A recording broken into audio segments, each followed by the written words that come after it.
Sunny, hot, dry. Slick. Just the way we like it. Welcome to NASCAR Sprint Cup qualifying in Phoenix, presented on Speed by Subway. The temperature has climbed to 88 degrees. The breeze has picked up to 16 miles an hour.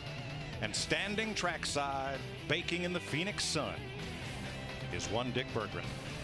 With one Elliott Sadler, and it seems like just yesterday when you were at Daytona running in the then Busch Series and qualified in the front row for the big race down there, and people said, who is this guy Elliott Sadler? Can he handle it? And the other drivers all said he can handle it. And now tomorrow you make your 400th start. What's the biggest lesson you have learned in the other 399 in this series? I think the biggest lesson I've learned is it's such a great sport, and I've learned from great people like Dale Jarrett and now Richard Petty and people that carried the torch before us, is treating the sport with respect, treating the fans with respect. If they were not here, we would not be able to race. And treat your fellow drivers with respect. You know, race your guys how you want to be raced, and that's kind of live by that rule. And I think that's how I've made it to my 400th career start tomorrow night. And it seems like yesterday I was sitting down and meeting with Eddie and Lynn Wood to drive the 21 car for the Wood brothers, and now here we are 400 starts later at Phoenix. And it's been a great career. It's been a lot of fun, and it's been a cool deal to be a part of the sport for such a long time. And a lot more to come. Congratulations. It's a good milestone. Matt Yoakum. Well, Dick Berggren, the track has sat for a little while, and Bobby Labonte has an early draw. He rolls out third, but judging from practice, usually on your first lap you might be a little cautious, but do you have to really lay it out there, judging from what you saw in practice? It's what I saw in practice. A lot of guys were faster on the first lap. We were faster on the first lap than the second lap. You know, that second practice we rolled out there in race trim with 20 laps on our tires. So, and we never put on another new set till we went to qualifying trim, and we really never got the speed out of it, you know, we thought we should have. Our race trim and those older tires felt pretty good, and we made some changes on it. But hey, I mean, I think we'll be okay today, but you know, not as fast as we want to be.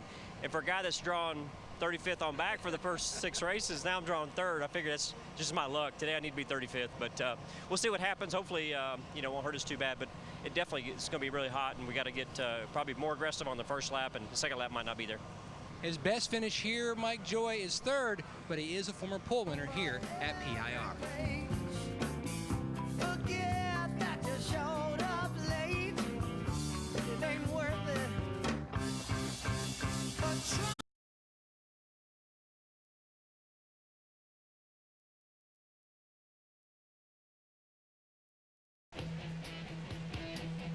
Welcome back to Phoenix International Raceway, qualifying for Sunday's Subway Fresh Fit 600. Our apologies for the technical difficulties that have delayed the start of qualifying. 47 cars ready at the get-go for this session. You know, looking at Jeff Gordon there, you see Brad Keselowski trying to get from behind the wall from the sun. But talking about Jeff Gordon, that probably was the biggest recovery over those 2 practice sessions, because they struggled. In fact, he couldn't even drive it when the track opened for practice. And by the end of the second practice, he was definitely one of the fastest cars that were out there. I think what happened, if you look, Mark Martin shot to the top of the chart. All the Hendrick cars, remember we talked about, man, they might be in trouble, 48, 24, 88. All of a sudden, Mark shot to the top of the charts, and all of a sudden, all the Hendrick cars started running a lot better. They followed suit. Wonder what they did. All right, let's check with Matt. I found him. Well, catching up with Brad Keselowski, waiting for his car to show up here on the grid. Now you qualified third for the Nationwide Series race later tonight. But the sun is starting to slowly set. How big of a hindrance will that be, even though you go out early coming down into turn 1? Well, you know, I don't think the glare is going to be a big deal. The big deal is the speed. The track is going to pick up so much speed as the shade goes down. So, you know, draw is very important here at Phoenix, but, you know, we're going to do the best we can with our Penske Dodge, and hopefully get a strong run out of it for qualifying. That's an important way to start off your weekend, with qualifying, especially in these impound races. So we'll do what we can do, and either way, the Penske cars have been so great at Phoenix over the last few years, really fast. So I think we'll be great come race time. All right, good luck. Thank you. It's good. I'm with Mark Martin, and won the pole for this race last year. How will you drive your lap? Is this a deal where you've got to be hard on the brakes going into the corner, or do you loft it in? How hard are you on the gas coming off? As much as I can. You know, you got to measure everything based off of when you leave pit road and you go into turn 3 and off of 4, you've got to measure what you got and try to get everything you can get based on what you think you have there down here. And you know, I'll drive as hard as I can and take a chance on going a little too far, and hopefully we'll keep it in line and keep it pointed in the right direction and go really fast. I'd love to sit on the pole today. Really love to win tomorrow night. GoDaddy.com's headquarters are here in Phoenix, Scottsdale. And we got a lot of folks from there that want to cheer their car on. So we're going to try to give them something to cheer about. We wish you the best. Good luck. Thanks, Mark. Thanks, Dick. Now, late in this qualifying session will be the go or go homers, and here they are in order of their practice speeds. That means that from that line down, if the field were set on practice speeds, which it is not, the 4 drivers who would go home would be Johnny Sauter, Max Pappas, Eric Almirola, who was pretty quick in the first session, and Brandon Ash, the West Coast driver who makes an occasional attempt here at the Sprint Cup Series. Boy, a guy that's sweating bullets would be Tommy Baldwin, who owns that 36 and that 35 car, 1 in, 1 out as far as practice. Here's our Sponsifier track description. Phoenix is a 1-mile oval, and nothing about it is symmetrical. It's not an oval. It's a roval. It's a roval, yeah, with elevation change, really. As you go up the back, you can see here at our shot, you come up a little bit of a grade going in, up out of turn 2. You run down into turn 3. Both turns are different. It's really a challenging track, but a fun track. Roval. That is an oval track that drives like a road course. You got it. But like even Brad Keselowski alluded to, we're going to have even more difference in the ends of the racetrack because 1 and 2 is starting to get more and more shade, especially turn 1. Turn 3 and 4 will never see shade during this qualifying session. For these first 3 to 5 drivers, not sure if the track's going to show enough shade, and we begin with Kyle Busch, who has only 1 top 10 finish to show for this season, though he's been top 10 on the grid in both races here last year. Finished 22nd at Martinsville, lost 6 positions in the points, down to 16th. Well, we'll get a feel for what I think kind of speed we have in the racetrack because he was 8th quickest. He ran a 27.54 in that final practice session. And I promise you, all of the crew chiefs and drivers that are going in the first part of this practice, the first thing they want to know, did Kyle back up what he practiced? Was he slower or was he faster? He sounded like he may have been just a teeny bit late into the gas on that first lap down at 1 and 2.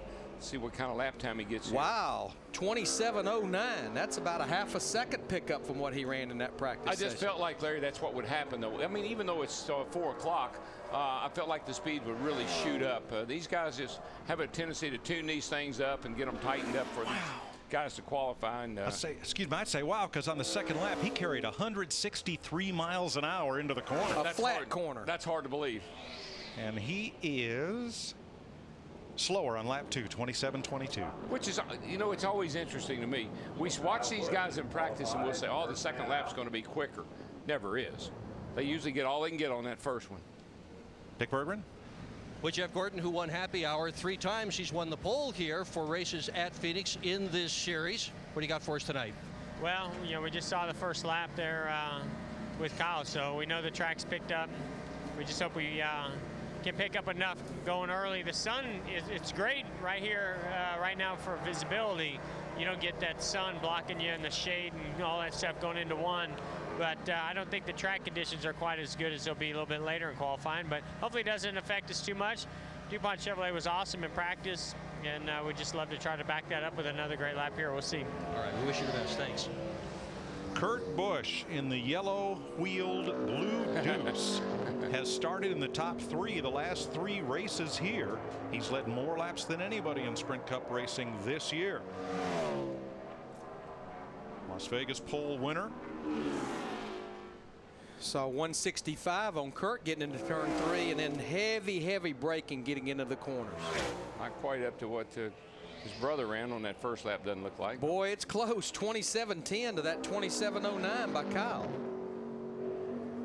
See if he can pick up any on the second lap. I think the way they set these cars up, the air in the tires, looking right there, it doesn't look like it. Everything they do to these cars is really to get it all in the first lap. Now it's coming down, coming into the corner. Down, and he's up to pole, and away it goes. That's called getting a little too much getting in. Couldn't get it off the corner. 27.12, 2/100 slower. 2 nice laps. 2 very good laps. Next, Bobby Labonte, Brad Keselowski, and Ryan Newman. Speed's presentation of Sprint Cup qualifying from Phoenix is presented by Subway Restaurants. So many $5 footlong subs to choose from. Enjoy amazing value at Subway all day, every day. And brought to you by the Sponsifier. Visit ToyotaRacing.com and click on Design It, Enter It. And by Honda Generators, the power of choice. Bobby Labonte in the TRG Racing Chevrolet is our next qualifier. This will be Bobby's 24th Phoenix start. He has a pole here and a third place finish. You know, Larry, guys that are back in the lineup here for qualifying, say back down here where Jimmy Johnson is, they got to be licking their chops. Yes, right they now. will. I think we'll see somebody running the 26s. Oh, yeah. Probably several of them. You see those times that have popped up there already. They say, "Whoa, boy, have we got something for these guys?" Labonte's second lap. He is the first driver to be faster on his second lap, 27.66. Matt? And Kyle Busch, the first driver to head out on the racetrack. So how different was the track conditions compared to practice? Pretty similar, actually. Our car was pretty good. The M&M's Camry was good. Dave and the guys made some nice adjustments there from practice to qualifying, and it seemed like it worked pretty well. You know, we didn't know what to expect going out first, but you know, that guy named Luck, he drew for us today, and he hadn't been on our side all year yet, but maybe one of these days he'll come on the dark side with us. But whoever he is, I would suggest getting somebody else. No kidding, right? I know, but go check out MMS.com and vote for your favorite character, whether it's red, yellow, green, blue, orange. You know, you got a chance to win $50,000 and some other great cool prizes, and you know, it's always fun to know who's your favorite color. Mike? Thanks, Matt. Now, Ryan Newman is on track, and he is second quickest because they pushed Brad Keselowski's car way back toward the hauler. And we're being told that he's on that 5-minute clock with that 12 car. Ryan Newman, he might just snatch the pole from Kyle Busch. He does. 27.06.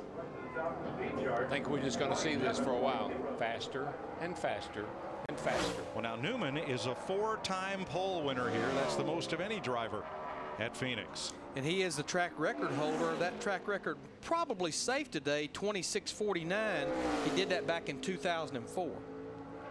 Second lap will be slower for Newman. Yeah, Larry, if they could get this car to run that fast, that spoiler definitely made a big difference. Yes, it did. Good point. So it's Newman, Kyle, Kurt, and Bobby Labonte. And there goes Brad Keselowski's car the wrong way through the garage area. NASCAR official alongside. Yeah, I noticed that. And they have 5 minutes from the time it was sent out of the qualifying line to get back into position, or they forfeit their run. That didn't look like a team that was in a hurry. They're not on the 5-minute clock. Well, it is very hot out. Mark Martin, speaking of hot, Mark won the pole and the race here last year. In the fall, he started 10th, finished 4th. This will be his 27th start at Phoenix. He has 16 top 10 starts here. Been a good racetrack for him. He's led 833 laps here at this 1 mile racetrack. Pretty sporty off of 2 that time. And you know what? It made ground up all the way down that back straightaway when you get off the corner good. Got off there great. He has fallen out of the top dozen. He's in 17th in the points and lost it. In need of a rebound. And this lap is only good enough for 4th fastest at 27:12. Got a little tail happy down there, and he couldn't. I don't know if he had to get out of the throttle or not, but it slowed him down.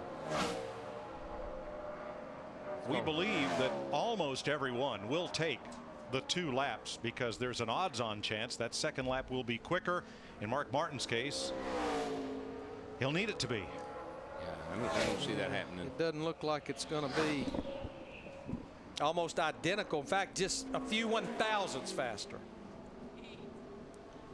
Mark Martin is 4th. Coming up, Elliott Sadler, Kevin Conway, David Reagan.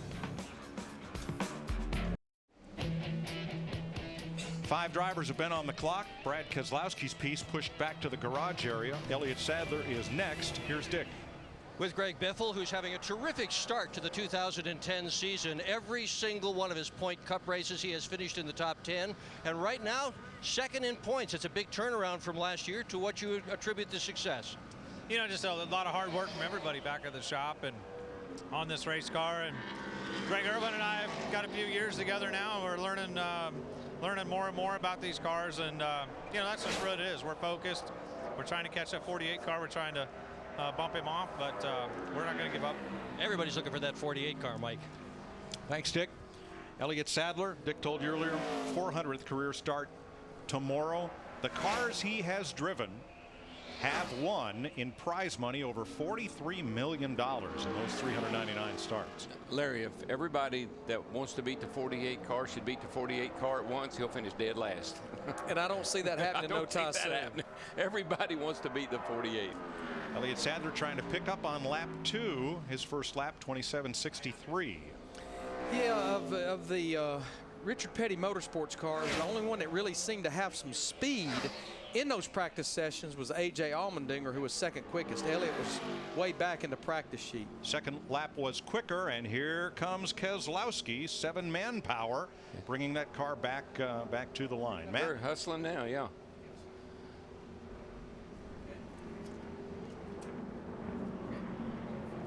Mike.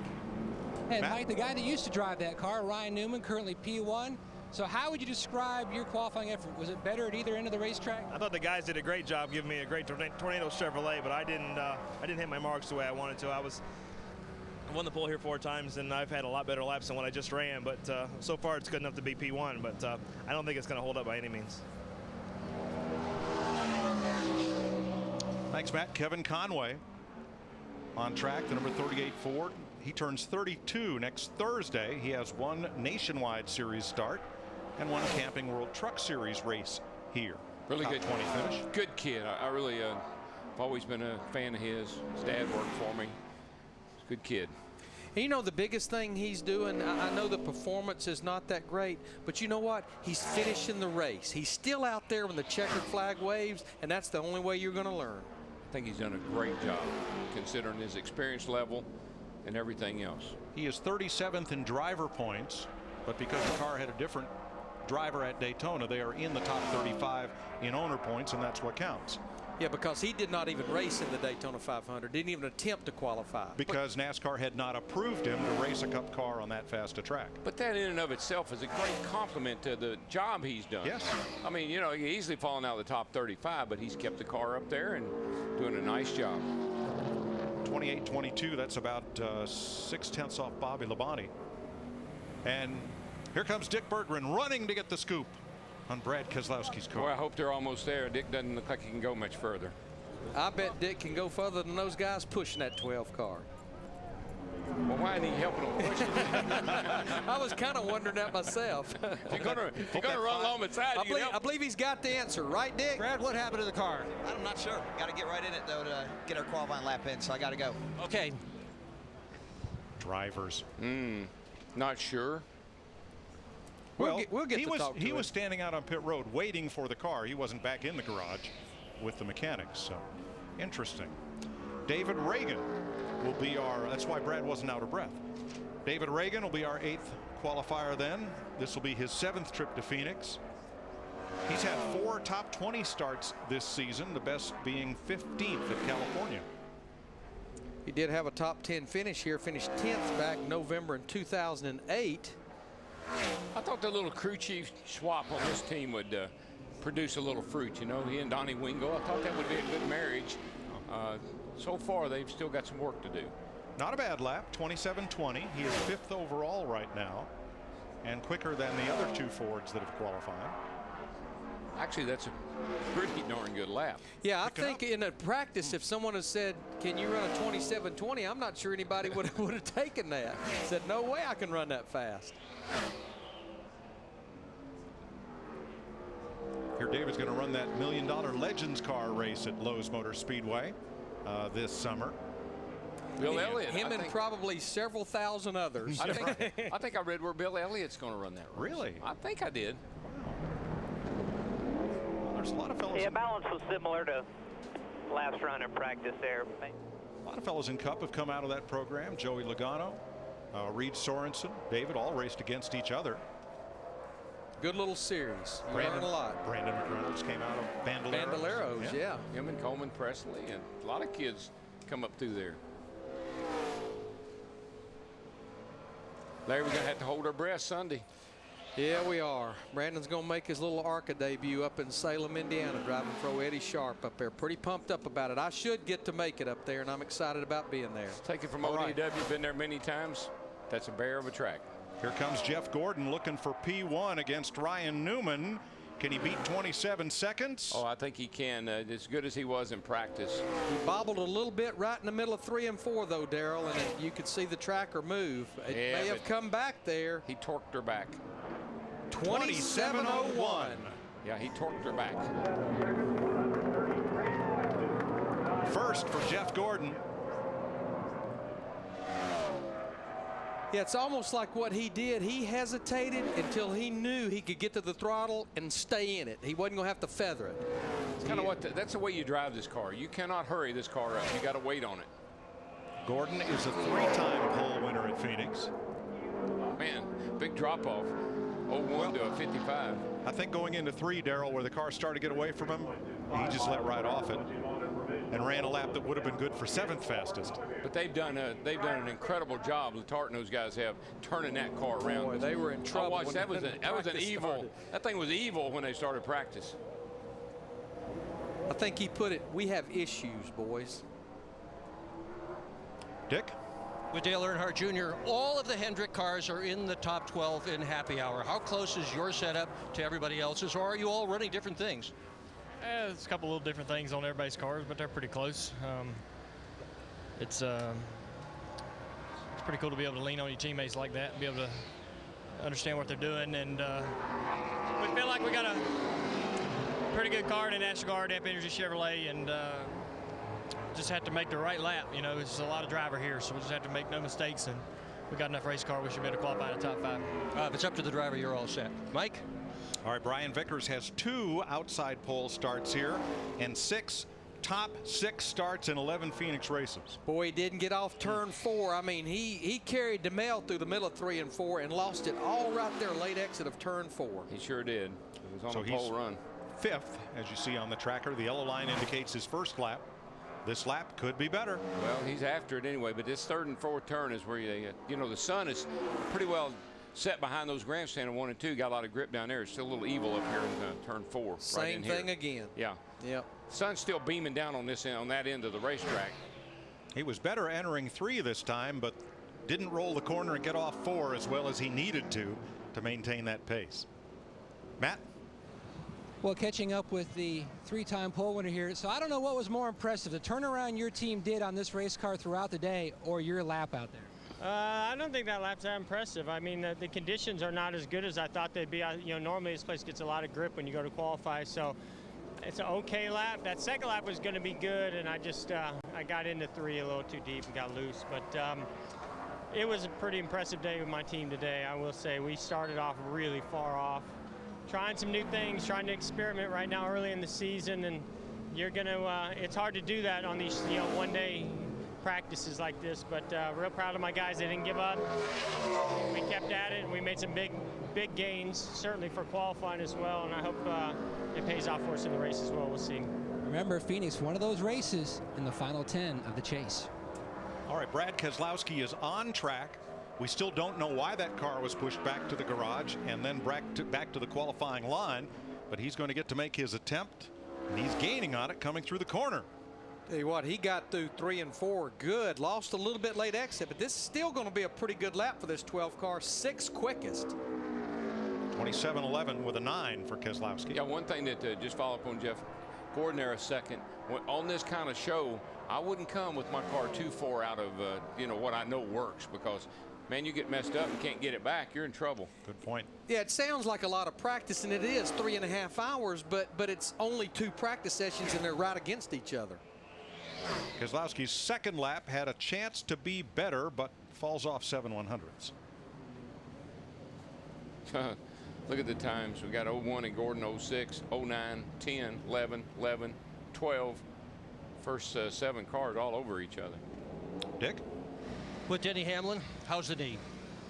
It's still attached, but we're just going to try to do the best we can for all these folks at FedEx and Market Your Dimes this weekend. It's a pretty important weekend for us to raise awareness for the March of Dimes. We've got a march coming up for them and encourage everyone to try to make a donation for those guys. That we've done this now 3 years in a row, and we were able to raise $1.4 million last year, so that was a great thing for us to do, and that's the most important thing we're trying to do this weekend, and along with getting a good finish. I think you're the toughest guy in Arizona. Good luck this weekend. Look at this lap for Juan Montoya, who tweeted after the second practice, boy, it's going to be a long day tomorrow. Horrible 2 practices, but a really good lap going right here. This is the end right here that's making the difference on everybody. Getting out of this corner and not losing a lot of time. And you can see right there, car got a little bit loose in the middle of that corner. But yeah, hit for 7/8 of this lap, he was on a pole run. 8th for Montoya, 27-17. Let's see here if he can put both ends of the track together. The car's just too free. It's just a little too loose for him to really pick up any more speed.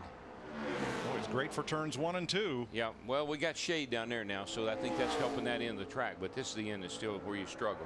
I tell you what, looking good. He is looking real good. I believe he's going to do it. Oh, my yes, 26.99, picks up 0.2 of a second. My goodness, I would have never thought that.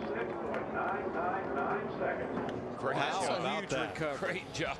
For a fellow who's never had a top 10 start here, that is quite a lap for Juan Montoya. Scott Speed is on track in the number 82. He qualified 13th at California, his best effort of the season. And I'm told his new look hairstyle has an even newer look. It's got no look. What? No look, because they shaved it all off. Larry Mack has more hair than Scott Speed right now. You're kidding. The 2 worst races he's had are the 2 races that he had the hair, the hair all spiked up. Hey, boys, Everybody's how about gonna shave their head. 26.79 on this 82 car? Wow. See there? You watch. Next week, everybody will have their head shaved. I mean, that's 0.2 of a second. That's only 0.3 off of the track record. His wife tweeted that the haircut brought him bad luck, the spiked up, colored up deal, Right. and she was getting rid of it. What do we call this place? A roval. What is Scott Speed's background? Road racing. He's a rover right now. He's a road runner, baby. That's right. Dick. Well, you'd expect to see Tony Stewart's stories in auto racing magazines, but this is the current issue of Forbes, a financial magazine. And look at this, 2 pages on Tony Stewart, the entrepreneur. And just for those who are curious, he's got 13 businesses. Every one of them is successful, and he attributes it to, and I quote, my devilish good looks and my outstanding personality. How about this deal? Well, you know I'm lying when I said that, so it's 2 things I probably don't have. But no, we've been pretty fortunate to be associated with a lot of great people over my career, and this deal's one of them. To have a partner like Gene Haas, and to have all the fun stuff that we're doing, it's just kind of makes it all worthwhile. Congratulations. Greg Biffle on track, coming off a 10th place finish at Martinsville, and the only driver who has finished in the top 10 in every race this year. Car just didn't look good. He couldn't carry any speed into 3. Got out of it early. I think it might be real tight. Just didn't want to turn. See if he can pick it up, maybe. I wouldn't bet against it. He's 11th quickest at a 27.21 right now, right there with his teammate David Reagan, right behind David by 1 spot. Where he's right in there. Yeah, you could see the car really juking around. Yeah, well, the front end takes off, and he has to try to catch it, and then it kind of jukes with him.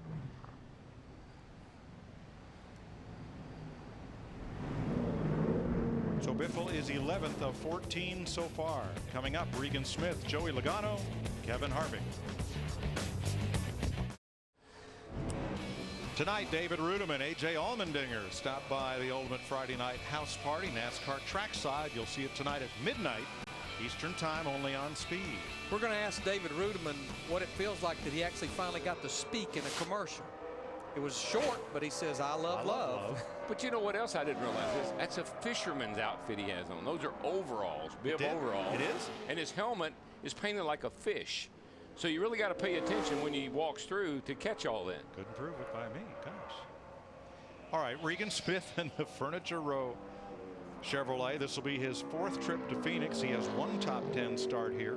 He also has 4 nationwide and 2 Truck Series starts. Yeah, they just never found what they were looking for in practice. This is a car they bought from Richard Childress Racing. It was built for these boys, and he was 40th quickest, and right now he's 13th of the 15 cars. Boy, that's just so depressing. To go by a good, from a team that is having success, give you the same thing that they've got, and it doesn't work for you. With Hendrick engines in this car. With great power.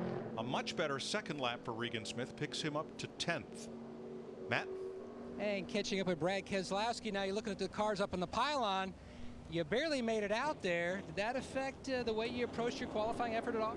A little bit, but you got to be really tough to drive these race cars, and mentally, you have to get over that real quick, or you're going to be in a lot of trouble. And we was able to get out there, ran 2 pretty good laps. Felt like we made a major gain from where we were in practice, and it's a little surprised. I thought that would be a little higher up the boards than it was, but Scott Speed and them guys ran a great lap, and got to give them credit. But this race car was really good in race trim, so pretty excited about the Abyss Dodge here. So it's gonna be fun tomorrow night. And the issue why they were a little late to the grid, they had a slight inspection issue, which it went through a second time. The car all legal, they were good to go. That was why they had a little delay. Joey Logano on track. Coming off that second place finish at Martinsville. His 3rd top 10 of the year, and they've got a little need for speed issue here.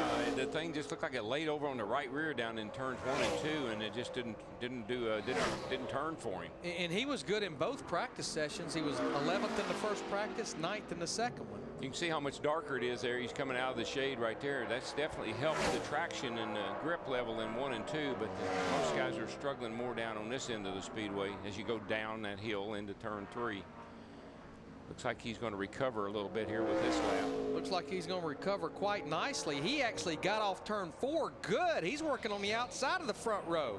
Second quickest, 26.98. I believe they had the air pressure real low in those tires, because when he went into that first lap, the thing just looked like it kind of rolled over with him. Second lap, it set up there like it was supposed to. Great recovery. Wow. I thought that was horrible. Toyota's on the front row right now. That's the second time I've heard him say that about the car. He said, not driving very good, doesn't feel very good, but it must be better than everybody else's. Except for one fellow, Matt. And that qualifying effort by Scott Speed even impressed the driver. You picked up almost a full second from practice. Yeah, well, we knew after, looking at all the data after practice that our car was pretty good. So we kind of knew we had it in it. It was just a matter of kind of putting it out there.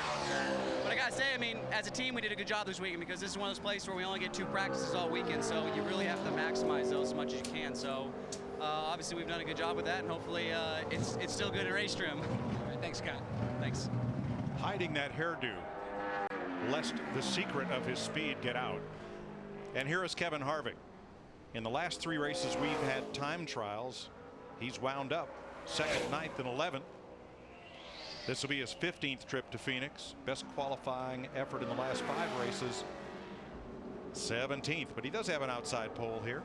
Yeah, they struggled both races here last year. Yep. And right now only 14th out of the 17 cars that's qualified. Didn't make a lot of noise in neither one of the practices either today. 14th on his first lap. This lap should be better. Definitely looking a little better here. Flirting with the top 10. I always like what... Loose, 27-12. So 11th for Kevin Harvick. Coming up, Marcus Ambrose, Dale Jr., and Clint Boyer. There's a narrow package, Larry. Summer haircut. Yeah. A handsome man. And I named our car. Scott Speed has given them something to shoot at. 26.79. That is only 0.3 off the track qualifying record. And Marcus Ambrose, who spun earlier today and who started the season with 2 DNFs. He's had 3 top 15s in the last 4 races. This is his 4th trip to Phoenix. Larry, looks like he's on a flyer. That track record would have been with the old Twisted Sister, right? Yes. Yeah, yes. so that was back in 2004. So yeah, that was the old car. Ryan Newman's a track record. Pretty good lap going with this 47 car. Like the hot tip is to spin out in practice. 2nd on the first lap, 26.90 for Ambrose. Great lap for Marcos. 26.90 and 26.94. Both laps were good laps. Matt. Joey Logano bumped down to 3rd. Is the sun becoming a factor as you're heading off down into turn 1 yet?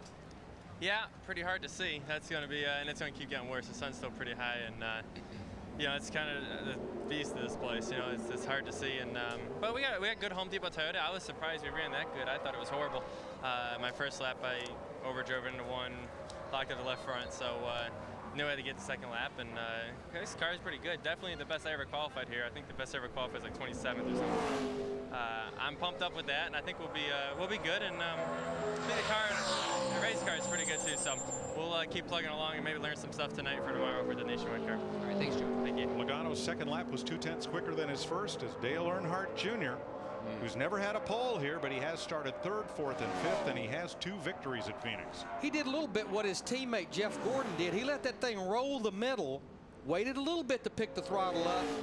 Looks like it's going away a little bit in 3 and 4, but actually I think he did the same thing in 3 and 4 that he did in 1 and 2. Just can't, like I said, you can't rush this car. You got to let it take a set, and then you can get on it, but you can't get on it before it's ready. 3rd for Junior on the first lap, and he's lost a lot through turn 2. He becomes the 5th car to run in the 26s. This thing is just teetering right on being loose. So the first lap will be the lap of record for Dale Earnhardt Jr., 26.93, 3rd quickest. I think he'll like that lap, though. That's a pretty nice run.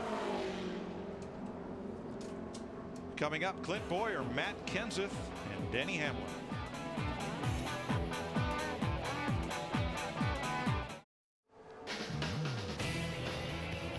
Clint Boyer on track. His Cup career started here in 2005. This will be his 10th trip to Phoenix. He has 1 top 10 start here and comes off a 7th place run at Martinsville. Not going to be a very good first lap for Clint. He's going to be well back. Clint won the Nationwide race here 3 years ago, but that first lap is 17th fastest. That's a little faster than his teammate Kevin Harvick ran on lap 1. Kevin, of course, picked up a couple of tenths on lap 2. Wonder, Larry, about qualifying the Nationwide car and then getting out of that Nationwide car and jumping in a Cup car and going and qualifying. Yeah, because when I look at our top 5 or 6, the only one that's actually running a Nationwide Series car is Joey Logano, who right now is 4th quickest. Joey qualified in the top 10 in the Nationwide Series. When I was thinking about Biffle and Harvick and even Boyer, I think he's in the 21 car. Nice pickup for Boyer on lap 2, moves him up to 14th. Matt?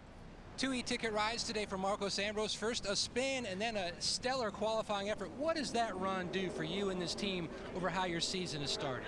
Well, I just really wanted to thank my guys because they've had a great year. They've given me good stuff all season long, and they just keep bouncing back. We've had a tough day. We didn't have a hand on the car to get going. We spun out, we got it good, then we switched to qualifying trim, and that really stunk, and we nearly crashed again in practice. So to bounce back like we did today, the car was great. We're just really doing it as a team. We got Kingsford on board for the first time. They always said that Kingsford cooks with smoke. I didn't realise I was going to smoke the tyres out there when I spun out in practice, but all's good now. We feel good about ourselves and looking forward to the race. Thanks, Mark. Thank you. Matt Kenseth in the Crown Royal Black, number 17. Matt has 2 top 10 starts here at Phoenix. His average start here is 21st, but he was pretty good in practice. I'd hedge my bets with this guy right here for the race tomorrow night. But he did exact opposite in 3 and 4 what he did in 1 and 2. He eased it down into turn 1. It's almost like he overdrove the entrance of turn 3, and he paid the price on the exit of 4 on that first lap. But look at the pickup on lap 2. He got through 1 and 2 much more cleanly this time. He's packing it in there hard, Larry, and using quite a bit of brake, and it's upsetting the car as he gets into 3. And there, it just snapped out a little bit with him as well. So got his hands full down in 3 and 4. Really hurts his lap time. And he stays 15th with a 27.16. I'm not so sure he didn't just try to make it all up getting into the corner, and that messed up especially the whole into corner 3, in 3 and 4, yeah.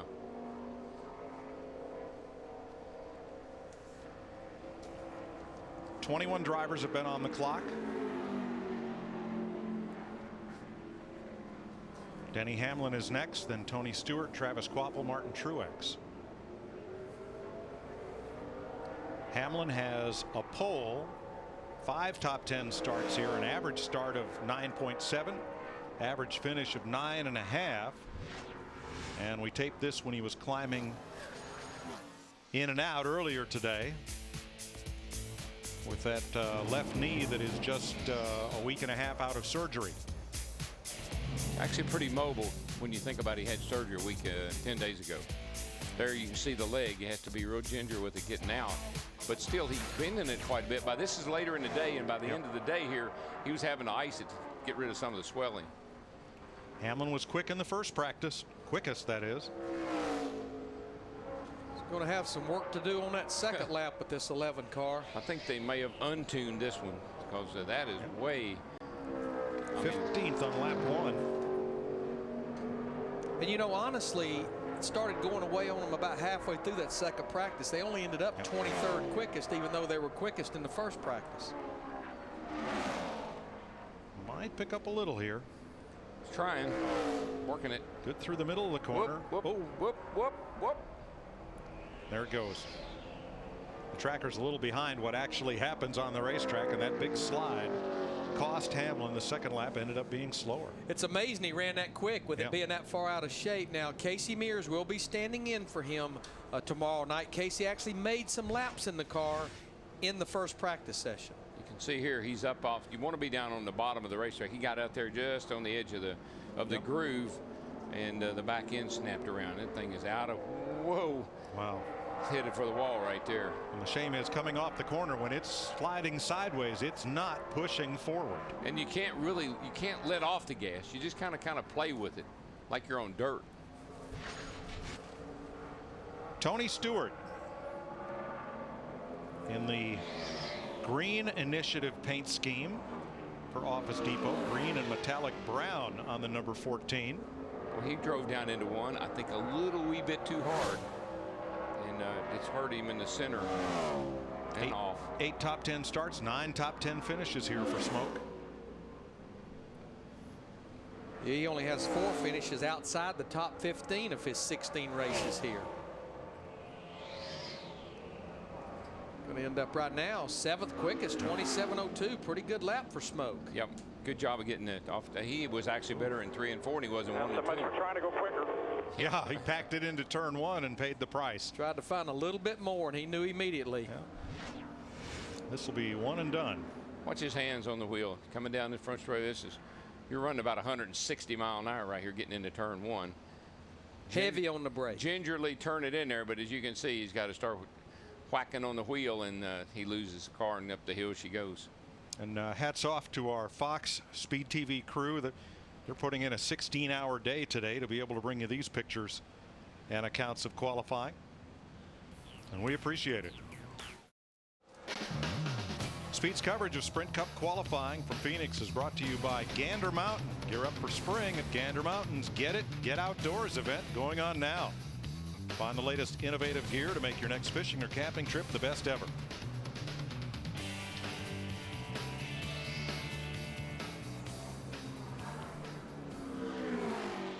Travis Quapple, this 34 car, struggled in practice earlier. First lap 27:71, puts him 23rd quickest.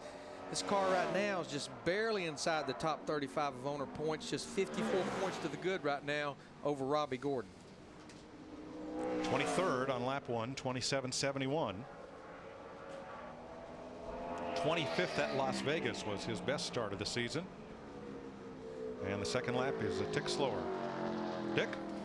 With Sam Hornish, who has quite a record of firsts here at Phoenix. First ever IRL win here, first ever Cup start here, first ever nationwide start here, first ever Cup top 10 finish here.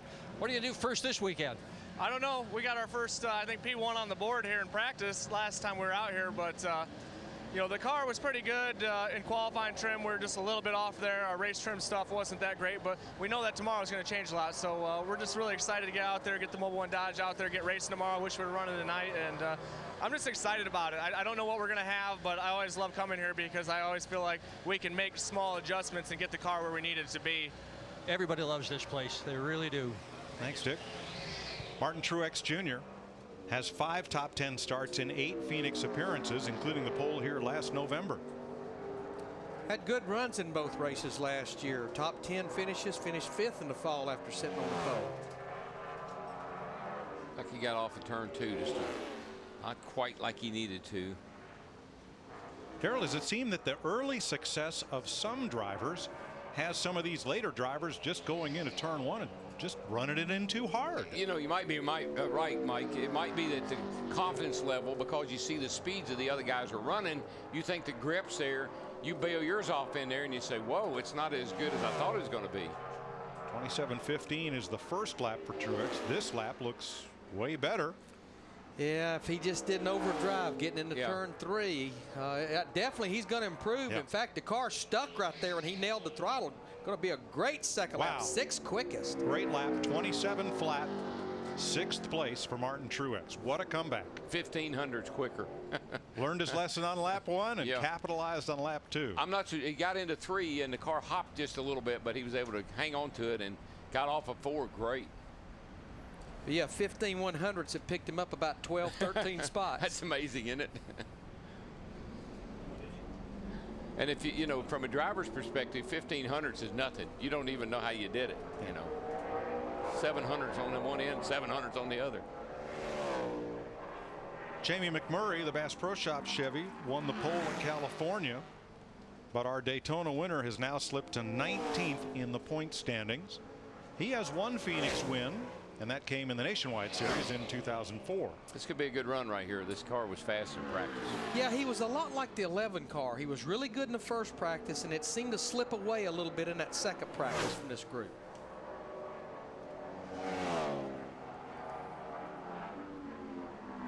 Packs it in. You see the tracker move to the left. Rolls the middle. It's going to pick up a little bit over. Decent drive off. Yeah, got a good run off of turn 4. Top 10, 9th for McMurray, 27:04. I believe this car might do better on the second lap because this car should be faster than that. Well, he definitely got through 1 and 2 a lot better. You can see the tracker. He was at the top of our board in both practice sessions for a long time. Oh, now she wiggled a little bit with him right there, and now it slid up the hill. No, it's all gone. Yeah, she wiggled with him getting in, and he knew it wasn't going to do any good. Trying to get a little bit more. Almost looked like that first lap was the safety lap, and the second lap was the go for it lap. He went for it, and it went.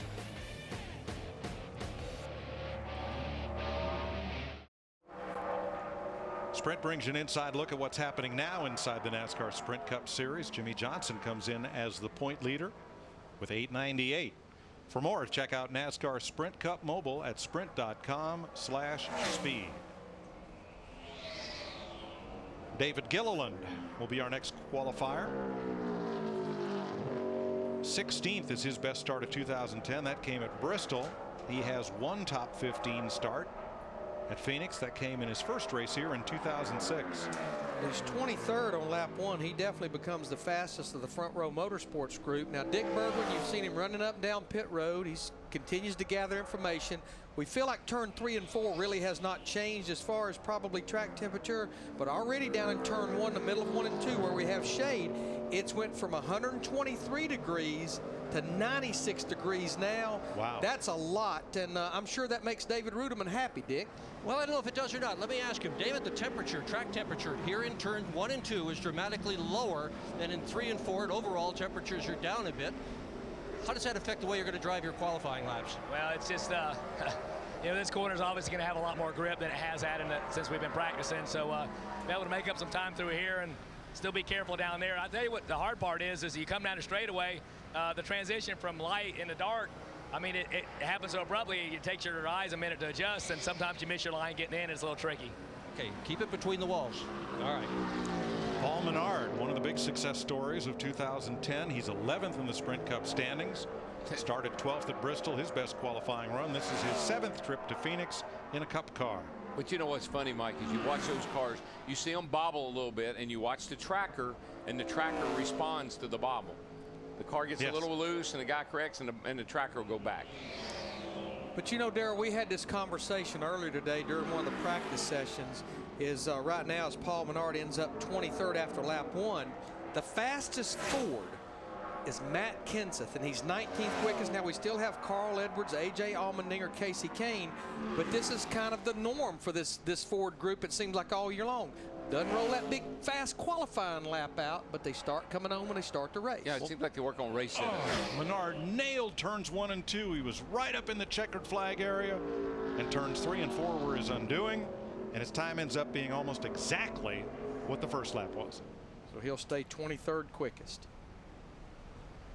Yeah, all the Fords are back there lumped together about 19th to 27th, 28th. Fords are down there, and the Toyotas, man, look at 1, 2, 3, 4 Toyotas in the top 6 right now. And the whole rest of the top 10 are Chevrolets. There's a look at the Roval. Tight turn 1 and 2 in shade, dogleg in the backstretch, big wide sweeping turns 3 and 4 at Phoenix. Up over Rattlesnake Hill, past the helipad. Here we go. And here comes Jimmy Johnson. 4 wins at Phoenix, 8 top 4s, 11 top 10s. Never finished worse than 15th here.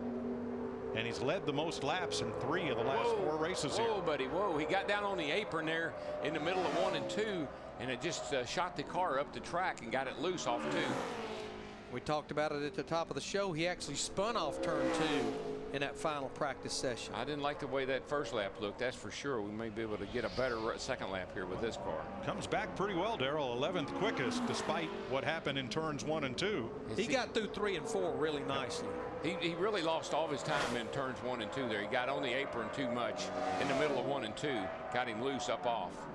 Well, if he's that good in 3 and 4, that tracker should move to the left right here, and it is. Looks like he's got inching real up nice. On the front row. Whoop, nope. There she goes. Oh, he's working it, but it's going to knock too much speed out of it. He definitely gets 100 for effort. And all that drama, and he ends up exactly 1/10 slower than the first lap. Want to see it again? You can see, look at the left front wheels. You can see how much to turn to the right he is. Need to put a cooler on that steering box. Yeah, it's smoking. When you're going sideways, you're not accelerating forward.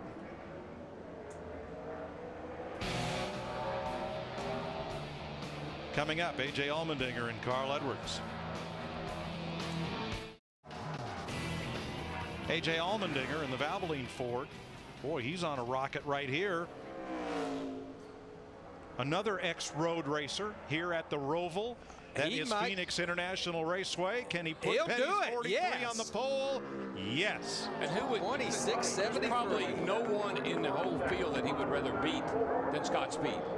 You're on the pole right now. If you got more, give it to it. If not, shut it down. That's a great lap. That's a Hobson's choice, isn't it? And that's not near the surprise as Scott Speed, because AJ was second quickest in that final practice session. Good looking car. Second lap was still pretty sporty, 26.80. All right, buddy, we're on the pole right there at 73. Good job, guys. Good job. First lap's the pole. Second lap would have been second.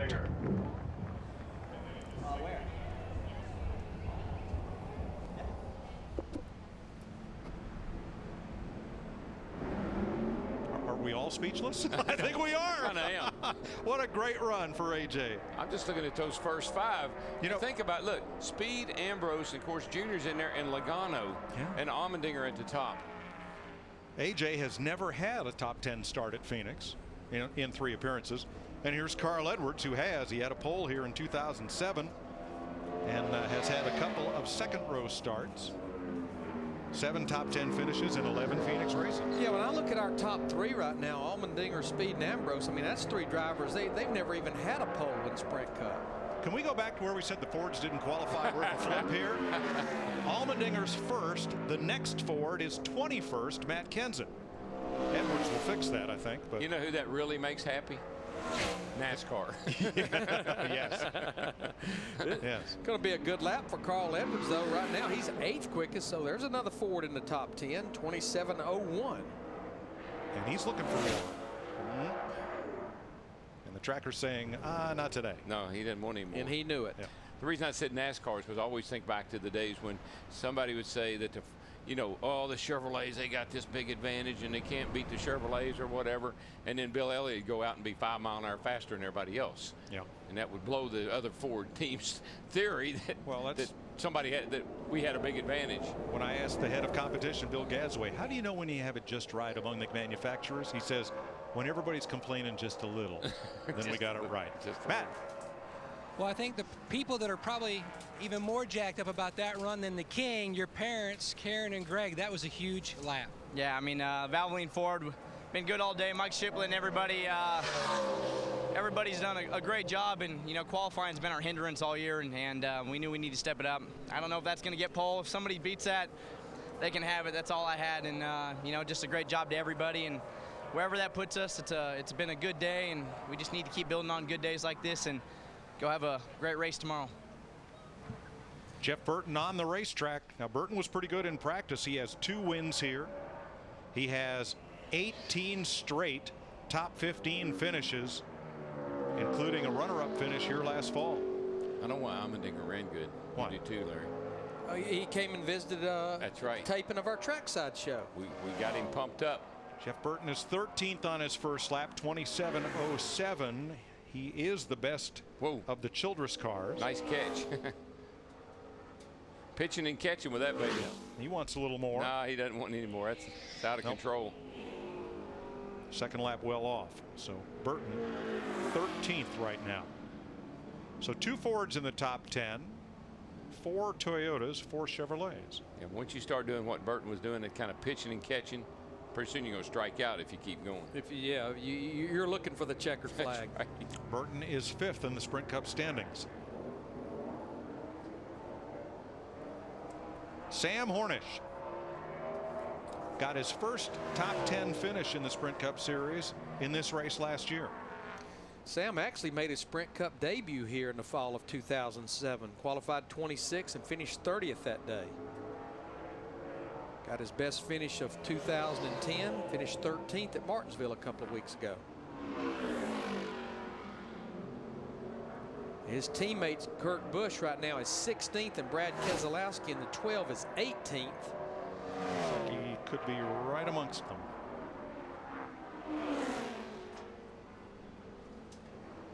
Good pickup off the corner. Yeah. Car looks good. It's wow. It's Great really drive off of turn 4. He put a foot in it and then stayed in it. He's working on a top 5. Third quickest for Sam Hornish Jr. And the surprises just keep on coming. Well, we said all along that we just get faster and faster and faster. The temps go down, and these are good race cars. He may not be done. I'm going to tell you what, that's the sign that that's a good corner off 2 because he hit the rev limiter getting into turn 3. Well, the car's under him really well. It's not sliding around off the corner like we've seen a lot of them do. So he's got the car planted good, got a lot of grip. Faster, an 82, but still 3rd behind Allmendinger in speed. Nice run for Sam Hornish. David Rudiman, Casey Kane, and then we move into knockout qualifying. Monday, Jeff Hammond and the guest judge on an all-new episode of Fast Track to Fame. From Phoenix International Raceway, you'll see an all-new edition Monday at 8 p.m. Eastern, only on Speed. What do you think about our boy Hammond there being a judge, Darrell? I feel sorry for the contestants. That's all I can say. David Rudiman carrying the Best Western colors this week. He had a little slap of the wall during practice, just a tiny. Whoa, almost had it again. And that's exactly where he did it earlier. He had a pretty decent lap going to late exit of turn 4. But he is 31st with that lap. One thing about it I noticed with these cars, once they start that little juke in the back end coming out, you just can't stop them. You just about got to quit. He'll have a chance to recover here. But he is, I wouldn't say being tentative, but let's just say being careful to bring it back around. Being real careful. He's just not good off 4 there. He can't get in the gas. Yeah, he just doesn't have the speed here on lap 2. Nope. Second lap's quicker, but it's not going to move him up the board from 31st. This is a lurid slide. We agree with you, David. Whoa. Man, that thing just went crazy right there. Shot straight up the hill. What I like, though, Darrell, is look how far into yaw this thing gets, and he is able to save it and keep going. You know what he did? He got, the reason it shot up the hill, he got on the apron too much. Yep. That's what shot him up the hill. He's lucky he didn't get into that outside wall. Well, I think the reason he was cutting that apron like that is the car was really, really tight. He's trying to get it to turn, and it turned. Now here's the one from practice where he just kissed the wall, doing a similar move. Well, now that qualifying effort blows the theory of coming and visiting trackside with us. Yeah. Dadgummit. Well, you guys are 1 for 2. But here's the other theory that's very obvious. Got a Ford first, Toyota second, a Dodge third, and a Chevrolet 5th. And so watch, everybody's happy. Watch Casey Kane. He may upset that apple cart right here. Well, that is his teammate that's on the pole right now. He got way high down here in the middle of 3 and 4. That's going to kill this lap. He might be able to get it back. Wow, 18th. He had it going good, but he got too high in the middle of 3 and 4. If he can pull it back. That lap went from stellar to subpar in a hurry. Stellar to cellar, right? Much better analogy. Yes. He got through 1 and 2 good, but I think everybody will get through 1 and 2 pretty good now because there's a lot of shade there. Was working on improving this lap, but the Achilles heel turned 4. Yeah, he couldn't keep it down, Larry. In the middle of 3 and 4, just kind of gets up too high and he hurts his lap. So as turns 1 and 2 get shaded, is the track getting better or is the track getting worse because of the condition of 3 and 4? I think what it fools you. Yeah. You feel good in 1 and 2. You say, the track's got that grip they were talking about. Overdrive 3 and getting into 3 and it messes up turns 3 and 4. Here's the first lap for Casey Kane. See, he doesn't want to be up that high. The car was kind of chased it up there, and that really hurt that lap. Knockout qualifying time. 4 drivers go home. The first will be Robbie Gordon in the Blake Shelton BAMVIP.com Camry. That's the tightrope that these 12 guys will be walking. The differential between underdriving and not being fast enough or overdriving and missing the corner. I mean, I think there's some fast race cars in that group. They showed it in practice, but you just got to be really careful not to overdrive it. I'm just curious to see how that 66 is going to qualify. One of the fastest cars here in both practice sessions. Which actually has Michael McDowell in it here this week. First lap for Robbie, 30th, 27-26. I would think that would get him in the show. Boy, I would sure like to believe it, but I think we're going to have to see a few cars run before we can bang the gavel. He's not going to count on it. Look at this second lap. Yeah, may have gotten in there too hot, though. Oh, had a great lap going. Oh, yeah. And gave it all away. Yeah, and he even hit the wall there coming off turn 4. But as we say, it's go or go home. Quite a bit of damage to the rear of that car. Yeah, that's a hard lick. You see the Nerf bar hanging out from underneath there. So Gordon hangs at 30th with a 27-26. The first lap is the one that will count.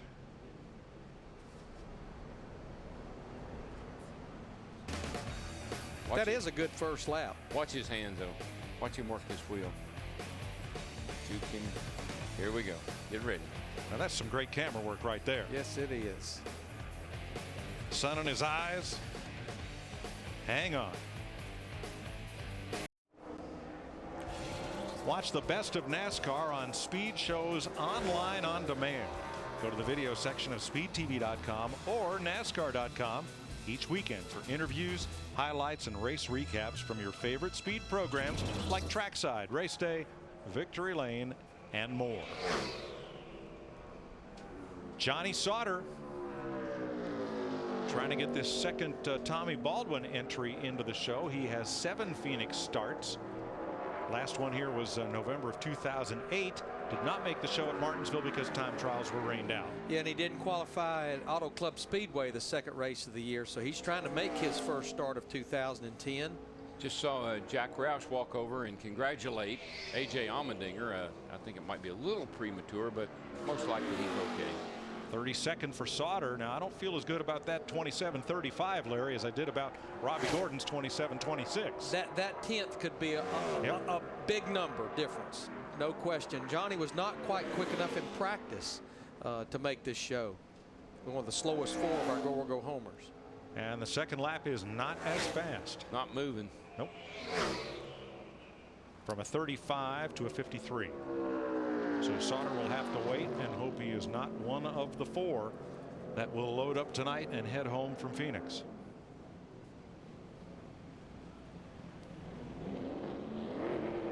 Eric Almirola will be next, the Tampa, Florida driver. Second in the Camping World Truck Series standings with 2 nationwide and 2 truck races here. Now, he attempted but did not make the show at Daytona or Atlanta. For James Finch. And a lot like Johnny Sauter, really was not quick enough in that practice session that he showed any signs of being able to get in this show. I think he can do it. I'd like to see a lap in the 20s to feel pretty good about my chances right now. The low 20s right now. Yep, 27-20s. No, he's not going to do it way up there, I can tell you. The car just didn't turn. Looked like the front end just would not stick. Went up the track in 1 and 2, and that's where the most grip is.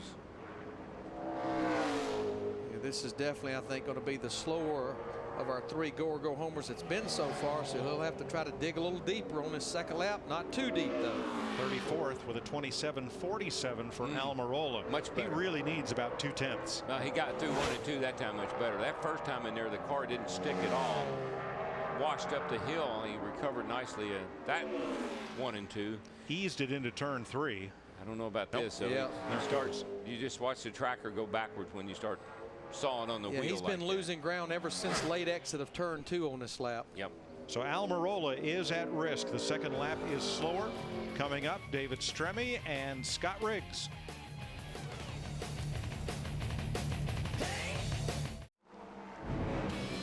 Tomorrow, NASCAR Race Day heads west to Phoenix to relive all the action from Martinsville. Note the start time, 5 p.m. Eastern, live. NASCAR Race Day built by the Home Depot. Live tomorrow here on Speed. David Stremme has done a good job for this number 26 team since stepping in for Boris Said.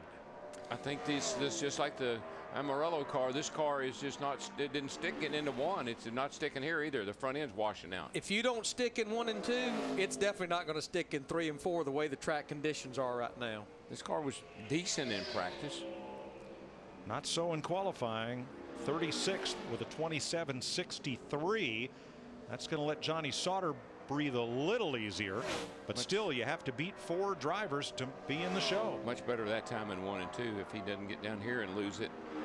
That could be the best of the go-or-go homers so far. Way up the racetrack, though. He was good down to the middle of 3 and 4, and it just washed way up. Still better than he was. Yeah, yeah. Not sure it'll be quite good enough, but Stremme jumps up to 33rd, right behind Sauter with a 27.39. The good news is he jumped in front of Eric Almirola. The bad news is there are drivers left to go who we think will be quicker. Well, we saw Riggs and Bliss and McDowell. We know those 3 guys are pretty fast. And Blaney and Nemechek we know will push the button. So here is Scott Riggs in his first attempt to qualify the number 90. Looking to make his first Cup Series start since last October at Charlotte. He has 3 Cup races here at Phoenix. 167 career starts with 3 poles, 1 at Martinsville and 2 at Charlotte. I think if I was going to be guilty of anything in this qualifying run today, I'd want to be guilty of maybe not trying hard enough. Underdriving a little bit. Maybe just a little bit. Yeah, just a little bit. Now, if he comes to the line to the left of that green stripe, that is Robbie Gordon. And if he stays to the left of Robbie Gordon, he will race tomorrow night for sure. I don't think it's going to quite happen on his first lap. Now, it's not a known that Casey Mears is out of this car. Casey is out of it for 2 races to sit over there and try to help the 11 team and Denny Hamlin as Denny's recovering from that surgery.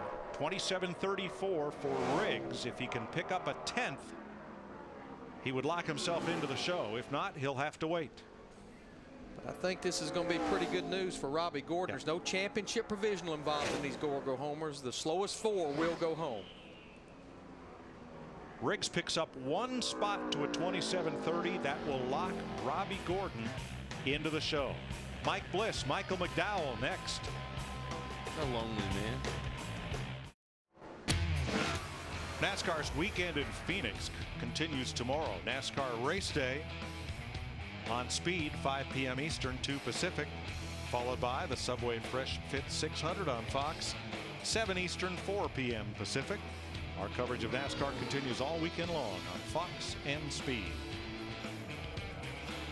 Mike Bliss, to make the show, needs to beat a 27.30. That is Scott Riggs. So either Bliss or Riggs will lock in with this run. And Mike was just right there on the fringe in that final practice session. He was just inside the fastest 8 go-or-go homers. Not the lap he's looking for. 38th. Slowest of the go-or-go homers right now to 27.54. He needs a 1/4 of a second to lock in. Boy. And he needs to move up the ladder to have a chance to race tomorrow night. He's definitely looking at improving. Eased it into turn 3 and 4, but the car's just sliding around, just not down in the racetrack. Just has to start going left, right, and it takes all the speed out of the car. Second lap for Bliss is slower. Scott Riggs will race tomorrow night. Riggs is locked in, and the slowest 4 in order are Sauter, Stremme, Almirola, and Bliss. And that's only the second race that 90 cars qualified for this year. They made the race at Bristol. So good news for Robbie Gordon and Scott Riggs. With 6 drivers to go, A.J. Allmendinger and his dad Greg waiting it out because there are still a couple of bullets left. His dad, they named him AJ. His dad said he's going to be an AJ. I don't know what. He's going to be an AJ because he was a big AJ Foyt fan. Okay. It's Anthony James instead of Anthony Joseph. Michael McDowell is from Glendale, Arizona, not far from this speedway, and he's into the 66 that Dave Blaney has had such qualifying success with this season. Boy, that was a good looking corner right there. To make the show, he needs to beat a 27:35. And I think if he goes on Darrell's format, just underdrive it a little based on how he was in practice, he'll easily get in this show. Oh, this car looks good. It's a no contest. Definitely in it.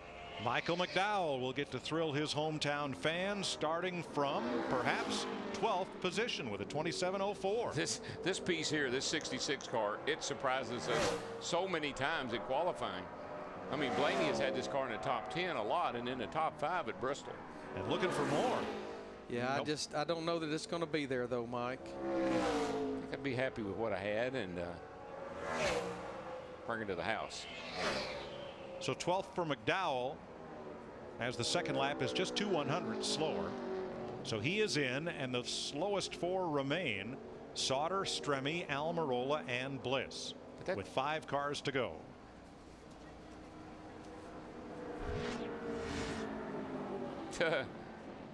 They knew that was a bullet to dodge right there. Yeah, because he'd been quick in practice.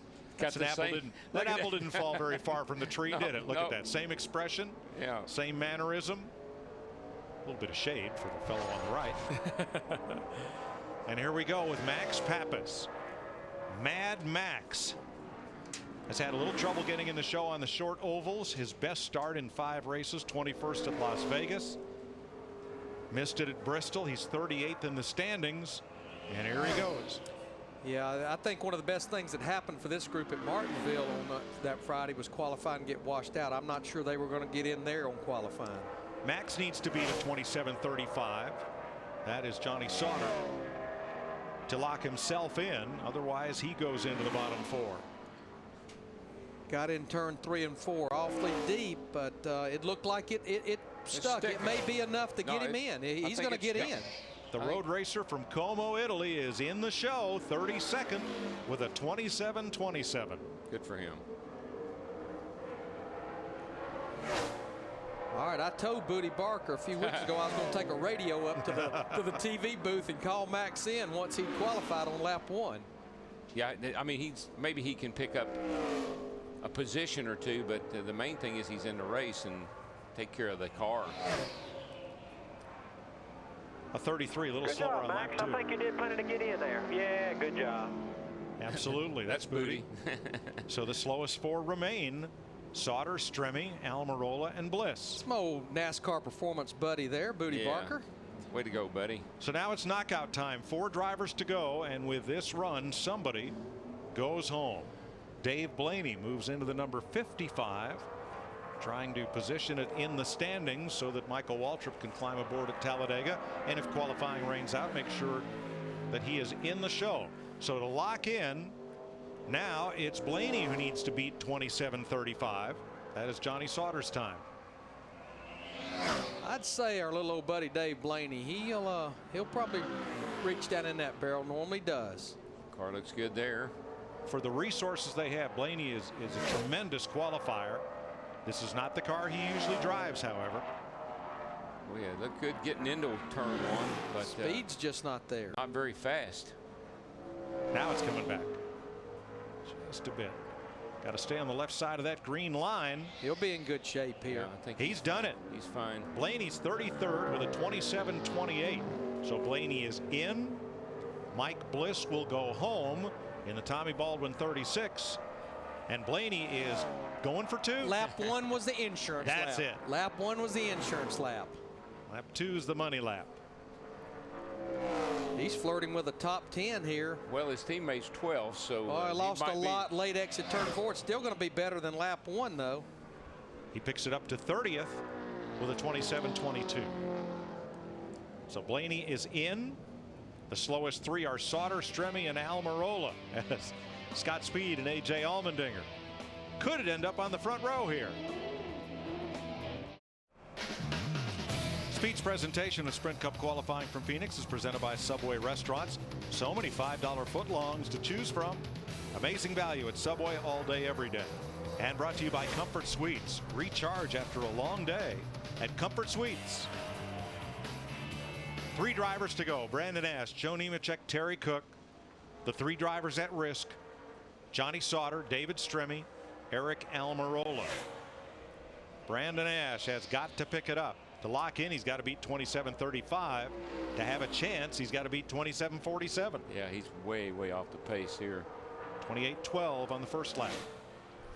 He needs 6/10 at least. 7/10. He struggled in practice. You talk about a small operation. It's pretty much just him and his dad, Ed Ash. They operate out of Oregon. They attempt to make the race here, both races, and then they also try to make the road course race at Infineon. Just not enough speed in that car. The car didn't handle that bad. Just not all that fast. So Brandon Ash will join Mike Bliss in going home with a 27.94 for Ash. That leaves David Stremme and Eric Almirola hoping to get in against Joe Nemechek and Terry Cook, who have yet to run. This could be a good little. I don't think Joe's going to win the pole, but Joe he goes fast here. So Nemechek, trying to make his 21st start at Phoenix, has qualified for every race this year. Yeah, he was the second quickest of the go or go home cars. This 87 car of Joe Nemechek. Joe has 4 top 10 starts here, and he has to beat 27.39 to lock in.